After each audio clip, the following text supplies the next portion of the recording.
get right into it. So for this purpose, I go by the name Champagne. Um, I'm about to tell y'all how I started an Encore spot back in 2015 to about 2019. So that's like 4 years, but it wasn't all the same. So let's get into it. So, okay, cool. I'm about to tell you guys how I started an Encore spot in East New York, Brooklyn. If you're not familiar with an Encore spot is where females basically solicit their body and have sex for money. And as the Encore spot person, I basically, the house is mine. I charge for rooms. Pretty much it. I charge for rooms. And then it evolved. I'll tell you guys. But all right, day one. So story time, day one. Here we go. So I don't know the exact date, but I'm gonna just give you guys. It's around August, maybe September of 2015. At this time, previous to this, I was in a relationship with this girl for about 4 years, for a while, since we was young. So we was in a relationship. I'm not saying I ain't never do nothing else. Yeah, but yeah, we was in a relationship. We lived together. We had an apartment together, like a half studio, 1-bedroom apartment together. I was working for production. She was working. She was going to school. She's a beautiful person, everything. But we had to mess up, whatever. You know, I'm gonna take that blame for that. It was my mess up. That turned into an altercation. We had to separate. We separated. In the midst of us separating, I'm living on one block, and my brother lives a few blocks away. So at the same time he leaves, when he leaves, I sort of, cause my friend lives in the same place, and he's an African friend. So that's what I could say. He's African, young man, but he's American, but he's, from African descent. And he's real cool. We make money together, we do all type of things together, we fuck with bitches together, we do a lot of shit together. But he lives there. He tells me that the owners of the building doesn't really own the building. So he stopped paying rent months ago. So for whatever, just to get to the point, my brother left. When he left, I was able to sort of take the space. So I took the space and sort of just like twinning with him. Like, you got the bottom, I got the top. We chilling, but I still got my apartment down the block. So after I spent like the last month of rent or so and took my studio out of there, took my exercise equipment out of there, now I'm living up the block. Cool. So maybe a month or two go by, not too much. I'm working, getting unemployment, just doing random shit. By the time,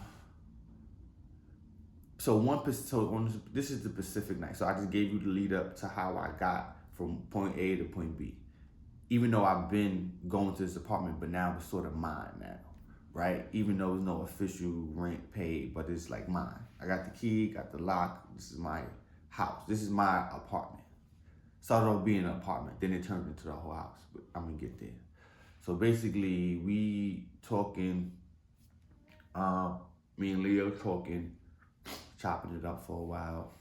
So after maybe a couple months, we'd run into little things here, little money here, little money here, little money here, whatever.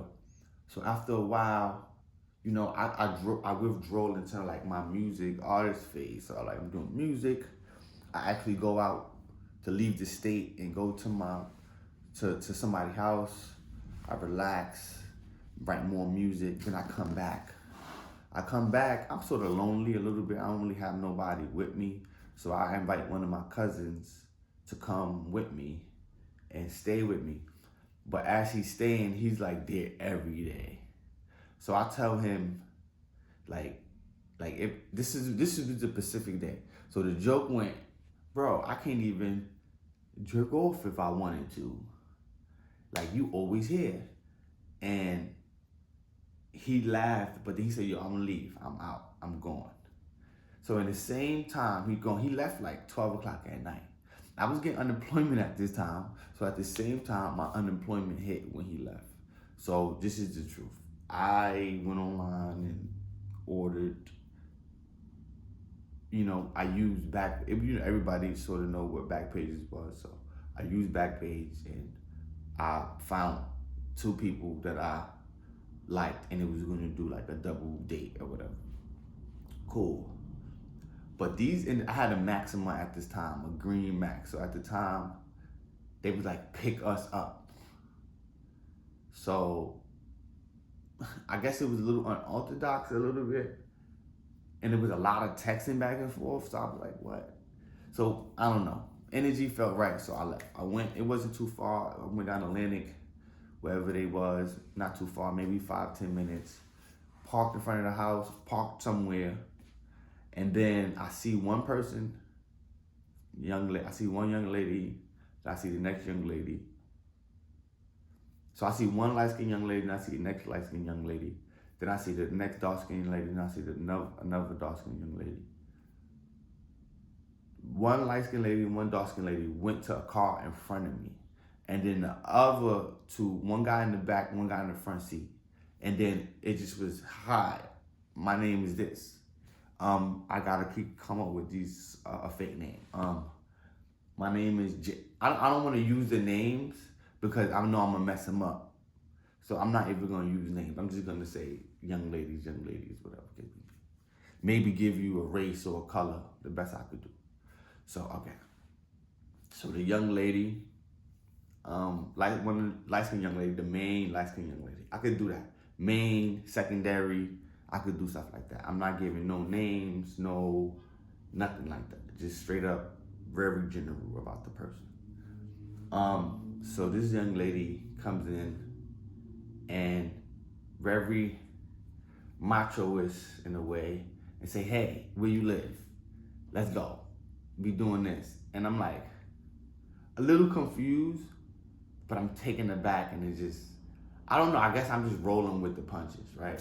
So we drive first thing I say is, who's there in that car? And they not coming to my house. Because I see it's a guy. And they was like, oh no, that's just our driver.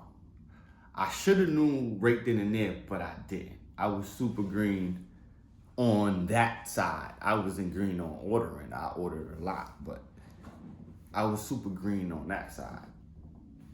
So as the time go,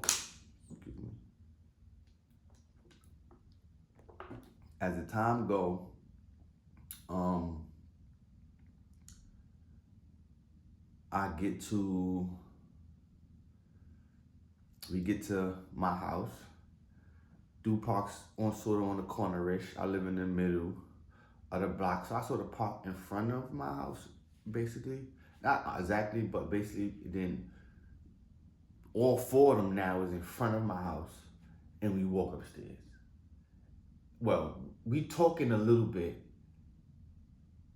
while they're like talking about, oh, you live here, oh, that's where you live, oh, that's your house, okay, cool, oh, that's a nice house, oh, you living by yourself. So all that conversation has happened in the midst of four people that are strangers that I just met, and we walk into the house. So as we walk into the house, I'm like, I didn't pay nobody, I didn't give nobody nothing.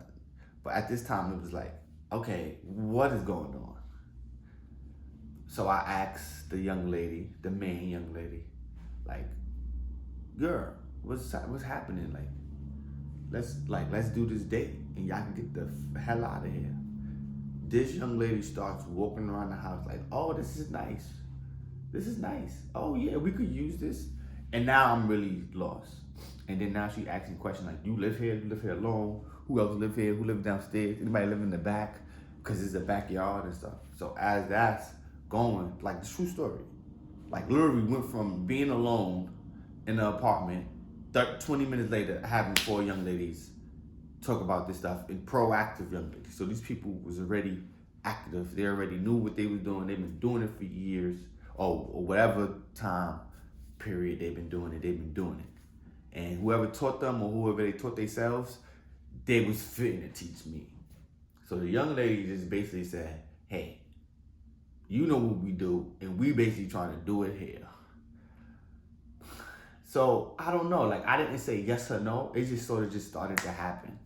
And within the first half hour, it was like, hey, we need an air mattress, we need condoms, we need baby wipes, we need this, and this is how much you be getting off for each. You know what? Look, let's give you money now. And I had money in my hand, and I'm like, what the freak?